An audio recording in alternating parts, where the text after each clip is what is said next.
네, 이번 시간부터는 입체도형의 두 번째 단원, 입체도형의 겉넓이와 부피에 대해서 공부해 보도록 하겠습니다.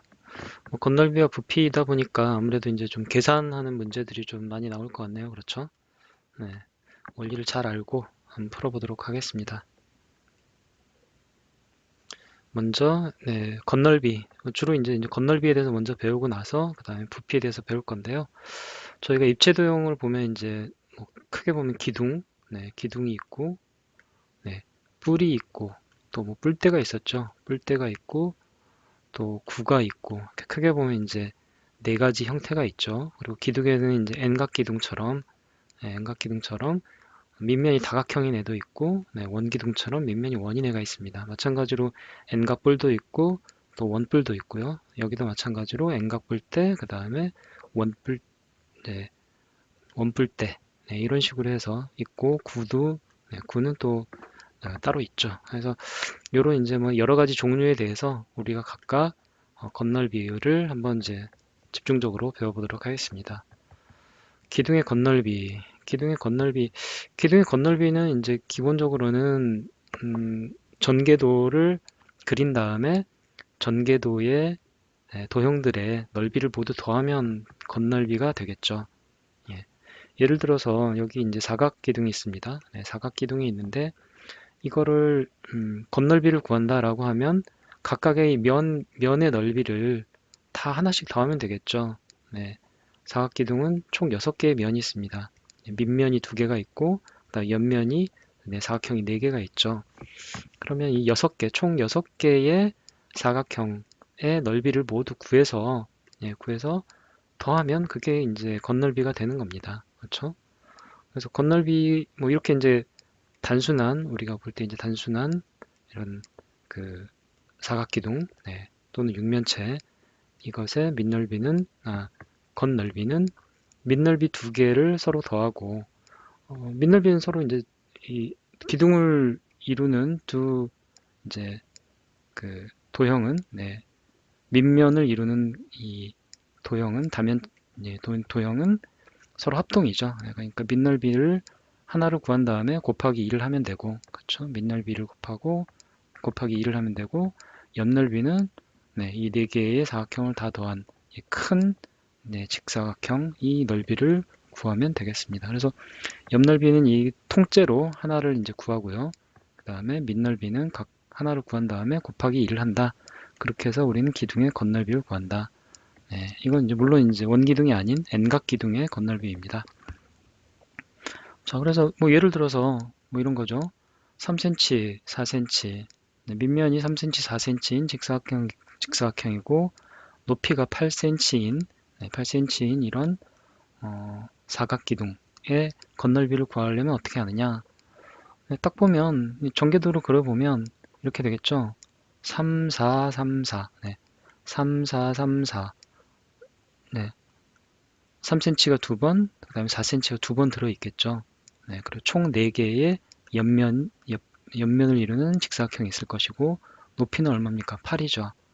그리고 뭐 여기 붙여도 되고, 저기 붙여도 되겠지만, 하나 붙이면 4cm이고, 3cm이고, 4cm이고, 3cm이고, 이렇게 되겠죠. 얘하고 얘는 같은 모서리입니다. 그렇죠? 근데 전개도로 끊어 놓으니까 지금 이렇게 달라 보이지만, 실제로는 같은 길이가 되겠죠. 그래서 3cm, 4cm인 밑면은 어떻게 됩니까? 이 밑면의 넓이는 3 곱하기 4가 되겠죠. 3 곱하기 4니까 12. 밑넓이. 그 다음에 옆넓이는 얼마입니까? 3 더하기 4 하게 돼 3 더하기 4. 3 더하기 4 더하기 3 더하기 4. 다 한꺼번에 더해버리면 됩니다. 그렇죠? 그 다음에 여기다 높이를 곱하면 되죠. 그럼 얼마입니까? 7이 14, 14 곱하기 8이니까 32, 102가 되겠네요. 그럼 전체 겉넓이는 옆넓이 더하기 밑넓이 곱하기 2니까 옆넓이는 102였고 밑넓이는 12인데 여기다 2를 곱하면 되겠죠. 그러면 24를 더하면 되고 그래서 126. 네. 잠깐만요. 여기 112네요. 그렇죠. 네, 112. 112. 그래서 다 더하면 136. 단위는 얼마입니까? 다 cm니까 넓이니까 다 제곱센치가 되겠죠. 네. 그래서 136제곱센치다 이렇게 구하면 되겠습니다. 뭐 어렵지 않죠. 네. 차근차근 전개도를 그린 다음에 전개도에 나타난 도형들의 넓이를 다 구하면 되는 겁니다. 그게 원리입니다. 그런데 이제 또 하나 있죠. 기둥에는 우리가 또 봐야 될 기둥이 하나 더 있습니다. 이건 N각 기둥일 땐 이렇게 하면 되고요. 네, 그 다음에 원기둥. 원기둥일 때는 어떻게 보면 될까요? 원기둥의 전개도를 그려보면 됩니다. 자, 밑면에 반지름이 R이고 높이가 H인 이런 원기둥이 있다라고 하면 네, 어떻게 되나요? 전개도는 이렇게 되죠. 직사각형이 있고 원이 두 개가 있습니다. 이렇게 되죠. 그리고 이 원의 원주가 바로 이 옆면, 네, 옆면의 가로의 길이가 되는 거죠. 네, 그래서 이 직사각형의 가로의 길이가 이 원의 원주다. 네, 원의 둘레의 길이다라는 거를 알고 있으면 그러면 뭐 문제가 어렵지 않을 것 같습니다. 그래서 여기 R이고 그럼 이 길이가 어떻게 되나요? 직사각형의 가로의 길이는 2파이 R이겠죠. 네. 왜냐면 이것과 이것이 이 옆면이 곧 이 직사각형이니까 예, 그러니까 원주가 네, 직사각형의 가로의 길이가 될 수밖에 없죠. 네, 2파이 R이고 여기는 H입니다. 그러면 밑면의 면적은 얼마입니까? 파이 R의 제곱이죠. 네, 파이 R의 제곱. 이 원의 네, 넓이입니다. 파이 R의 제곱. 두 개가 있으니까 네, 그 다음 옆면적. 네, 옆넓이 더하기 밑넓이 곱하기 2는 똑같은데 원으로 이제 바뀐 것 뿐이니까 그대로 해봅니다. 옆넓이가 얼마입니까? 2파이 곱하기 h죠. 2파이 r h 더하기 밑넓이는 하나는 파이 r의 제곱인데 거기다 두 배를 곱해야 됩니다. 이렇게 되죠. 자, 이렇게 써놓고 보니까 이거를 조금 이제 한눈에 보기 쉽게 또 고칠 수도 있을 것 같습니다. 이 식을 이렇게 하면 되는 거죠. 이렇게 구하면 됩니다. 근데 조금 보기 좋게 고치면 여기도 2파이 r이 있고 여기도 2파이 r 네, 다시 한번 써보면 2파이 r h 더하기 2파이 r 곱하기 또 r이 있는 거죠. 네, r이 두 개 있으니까 r의 제곱인 거니까 그럼 2파이 r을 공통적으로 다 뽑아낼 수가 있습니다. 2파이 r을 뽑아내면 h 더하기 r 이렇게 되죠. 네, 그러면 이렇게 곱하면 2파이 r h, 2파이 r r의 제곱이 되니까 이렇게 써놓고 보니까 그러면 이 식은 어떻게 됩니까? 네, 2파이 r 네, 밑면의 반지름이 r이고 높이가 h는 원기둥의 건널비 s는 결국 네, 높이 h와 반지름 r을 더한 다음에 거기에 원주 2파이 r을 곱해주는 것과 똑같구나 결과가 네, 그렇게 네, 해석을 할 수 있는 거죠. 예를 들어서 여기가 뭐 3cm이고 여기가 5cm라고 해봅니다. 그러면 뭐 저희가 그냥 뭐 정석대로 풀면 네, 옆넓이는 얼마입니까? 네, 이 직사각형 가로의 길이가 2파이 r이니까 2파이 곱하기 r 3을 곱해야 되겠죠. 여기다가 얼마를 더 곱합니까? 네, 높이 5를 곱하죠. 네, 그 다음에 더하기 밑면 하나의 넓이는 파이 r의 제곱이니까 파이 네, 3의 제곱 거기다 얼마를 더 곱합니까? 두 개 있으니까 2를 곱해야 되죠. 네, 이렇게 구하면 됩니다. 네. 그런데 이거는 다시 이제 해석을 해보면 먼저 네, 그냥 3과 5를 더합니다. 네, 반지름과 네, 높이를 서로 더하고 여기에 원주를 곱해준다. 네, 2파이 3 네, 이렇게 하면 조금 계산이 조금 더 쉬워 보이죠. 네, 그러면 얼마입니까? 8이고 2, 3, 6이니까 6, 8, 48, 48파이 제곱센치가 되겠죠. 네, 3cm라고 하고 5cm라고 하면요. 네. 원리는 똑같고 여기는 식을 조금 보기 좋게 고친 것 뿐이다. 그래서 이 원 기둥의 건널비는 s는 2파이 r 곱하기 h 더하기 r이다. 네. 높이와 반지름을 서로 더한 거에 2파이 r을 곱해주면 우리는 원기둥의 건널비를 알 수 있다. 네.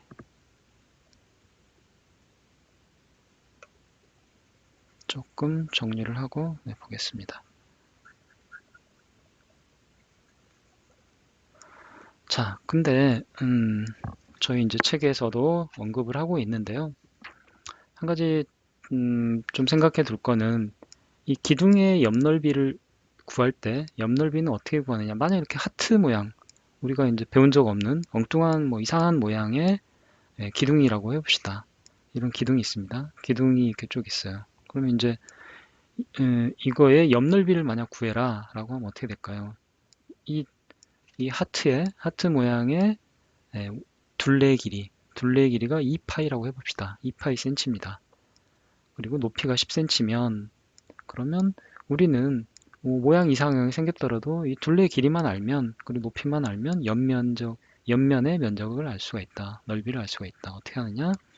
2파이하고 높이를 곱하면 됩니다. 10을 곱해서 그럼 20파이 20파이 제곱센치가 되겠죠. 이게 옆 넓이다. 그 말은 뭐냐면 이 하트 모양의 둘레가 겹겹이 높이만큼 쌓이면 그러면 이 넓이가 된다라는 걸 그런 의미라는 겁니다. 그러니까 이 원 기둥도 잘 생각해 보면 이 원이 이 옆넓이를 생각을 할 때 이 원이 차곡차곡 쌓이는 겁니다. 무수히 많이 쌓여서 이 높이만큼 쌓이는 거죠. 높이만큼 쌓이는 겁니다. 마치 우리 뭐 링, 고무링 같은 걸 생각해 보면 되는 거죠. 고무링이 한 10cm 쌓인 겁니다. 근데 이 고무링의 길이가, 이 원주의 길이가 뭐 2파이인 거죠. 2파이 센치인 거죠. 그리고 이게 수없이 많이 쌓여서 10cm가 되도록 이렇게 만들었다. 그러면 결국 2파이랑 10을 곱하면 이 옆넓이가 되는 거지 않습니까? 그쵸? 그렇게 생각을 하라는 겁니다. 선이 무수히 많이 모이면 면이 되는 겁니다. 그래서 이 선의 둘레가 이, 이 밑면, 이상하게 생긴 밑면의 둘레, 이 길이만 알면 그 길이를 높이만큼 곱하면 그러면 옆 넓이가 된다. 그런 원리를 알아주시면 되겠습니다. 이 사각형에서도 마찬가지죠. 사각형 이 옆넓이를 구할 때도 우리는 전개도를 이렇게 구했는데 딱 보면 이 밑면의 넓이가 얼마입니까? 3 더하기 3 더하기 4 더하기 4죠. 3 더하기 3 더하기 4 더하기 4다. 거기에 이 둘레의 길이가 높이만큼 쌓여서 옆면이 된 거니까 여기다 높이 8을 곱하면 이게 옆넓이다. 그렇죠. 우리가 구한 직사각형의 넓이와 똑같죠. 이런 식으로 생각을 해도 된다는 겁니다. 무슨 뜻인지 아셨으리라 생각을 하고요. 이런 원리는 우리가 부피에서도 사실 이어집니다. 부피에서도 어떻게 되냐면 부피를 구할 때도 이, 사각 기둥의 부피는 결국 이 밑면이 무수히 많이 쌓여서 결국 이 부피가 된 거기 때문에 이 밑면의 넓이를 높이와 곱하면 그래서 3 곱하기 4 하면 이 밑면의 넓이가 되죠. 얼마만큼 쌓여 있습니까? 8cm만큼 쌓여 있는 거죠. 이렇게 하면 이 사각 기둥의 부피가 되는 겁니다. 어렵지 않죠? 선이 모여서 면이 되고 또 면이 모여서 부피가 된다. 그렇게 원리를 잡고 들어가시면 되겠습니다.